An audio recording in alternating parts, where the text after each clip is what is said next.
We're here with Knox Williams. Knox, tell us about your organization. So I'm with the American Suppressor Association. We're a nonprofit that represents the firearm suppressor industry. We go around advocating for pro-suppressor reform across the country. Television has done a lot to make this a difficult job, I assume. Can you just explain a little bit what a suppressor is and more importantly, maybe what it isn't? Sure. So if you've ever seen a suppressor in Hollywood, you generally connotate it with something that's going to silence the report of a firearm, where a lone assassin's going to use one and nobody's going to be able to hear him even if they're standing a foot away. That couldn't be further from the truth. It's an absolute myth.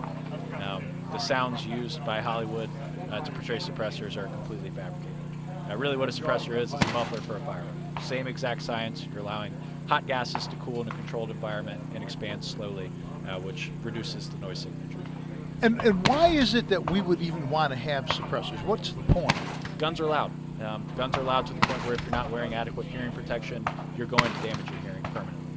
Suppressors can really help mitigate that. They're an effective hearing protection device that you can affix to the end of your gun that can protect not only the shooter but everyone around. There's a sort of mindset in Illinois. I wouldn't call our state gun friendly, and it brings.